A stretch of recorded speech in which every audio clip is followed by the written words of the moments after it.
तो चलिए अभी देखते हैं हम लोग तीन स्विच को एक बल्ब यानी कि एक बल्ब को तीन अलग अलग स्विचेस के जरिए कैसे नियंत्रित किया जाए उसका कनेक्शन। तो उसके लिए एक सबसे पहला इंपॉर्टेंट स्विच लेनी पड़ती है जिसको हम लोग बोलते हैं इंटरमीडिएट स्विच। आपने टू वे स्विच देखा था, उसमें कितने कनेक्शन थे? तीन, L1 L2 और कॉमन।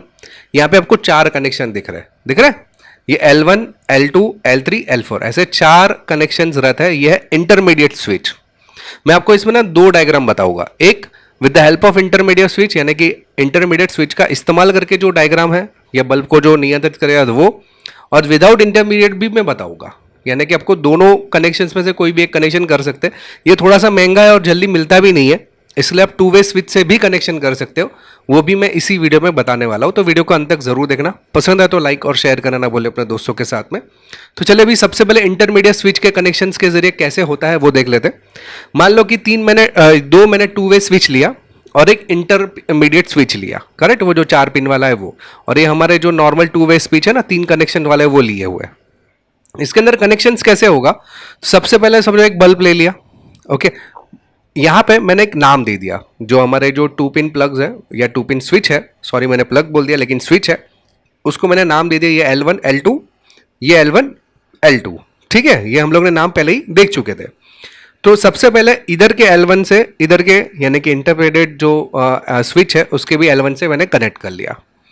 इसके बाद L2 को L3 के साथ में कनेक्ट कर लिया। यहां पे इसका जो L3 है उसको यहां पे L2 से मैंने कनेक्ट कर लिया। फिर दूसरा जो स्विच है उसके साथ में अगर मैं बात करूं तो इसका L2 को मैंने L4 के साथ में कनेक्ट कर दिया और L1 को L2 के साथ में कनेक्ट कर दिया। इतना कनेक्शन समझ में आया? ये तीनों अलग अलग स्विच से एक ही बल्ब को हम लोग ऑपरेट करने के लिए कनेक्शन बता रहे हैं, और ये जो स्विच है उसको बोलते हैं इंटरमीडिएट स्विच, ओके। अभी यहां पे बल्ब का कनेक्शन और लाइव वायर का कनेक्शन। तो लाइव का कनेक्शन समझो ये वाला है, मैंने कॉमन टर्मिनल पे लगा दिया इधर के। फिर बल्ब को जो लाइव वायर का कनेक्शन लगाना है इसके मिडल पॉइंट से यानी इसके कॉमन पॉइंट से मैंने बल्ब के साथ में कनेक्शन कर दिया और ये न्यूट्रल वायर को कनेक्शन कर दिया। ये हो गया हमारा 3 स्विचेस को एक बल्ब को कंट्रोल करने का डायग्राम।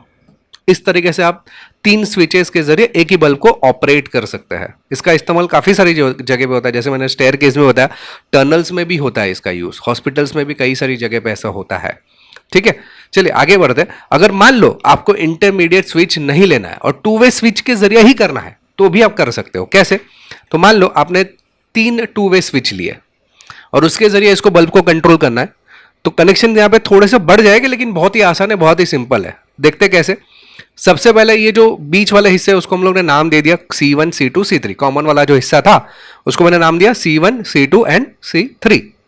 इसके अलावा जो टर्मिनल्स है उसको मैंने नंबर दे दिया L1 L2 पहले वाले स्विच को, दूसरे वाले स्विच को दिया L3 L4, तीसरे वाले स्विच को दिया L5 L6। ये नंबर समझ में आया? ठीक है। अभी कनेक्शन समझ लेते हैं।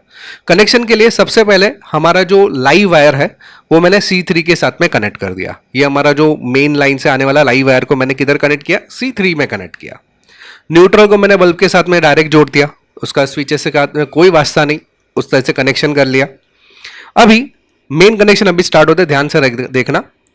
यहां का बल्ब का जो लाइव वायर है वो मैंने पहले नंबर की स्विच में C1 में कनेक्ट कर दिया है।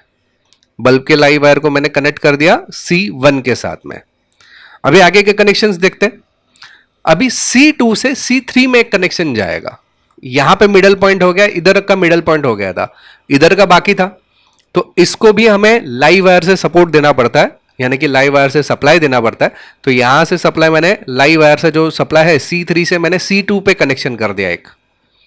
समझ में आई बात इतनी? ठीक है। ये हमारे मिडल पॉइंट के कनेक्शंस खत्म हो गए। अभी L1 L2 L3 L4 L5 L6 ये सबके कनेक्शंस देखते हैं।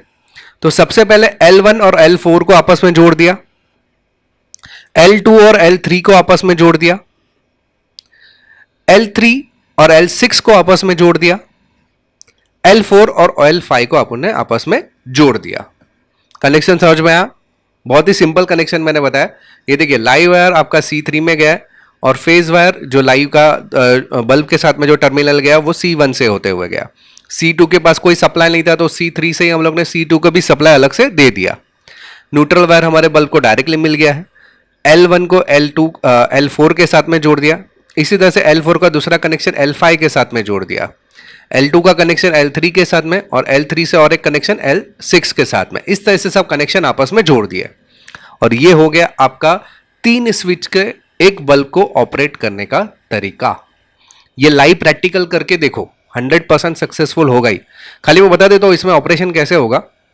ये जब भी बंद रहेगा और ये चालू रहेगा तो काम करेगा, ये चालू रहेगा तो तीनों ये बल्ब बंद हो जाएगा, अगर ये चालू रहेगा तो ये चालू होगा, ये चालू होगा तो ये चालू होगा, इस तरह से काम करेगा। तो करके देखेंगे तो प्रैक्टिकल समझ में आएगा, वरना प्रैक्टिकल नहीं समझ में आने वाला है। ठीक है, ये भी ऑप्शन है। इसके पहले जो मैंने इंटरमीडिएट स्विच के जरिए दिखाया ये भी बहुत ही बढ़िया ऑप्शन है, और इसके बाद जो ये वाला ऑप्शन दिखाया वो भी बहुत ही बढ़िया ऑप्शन है।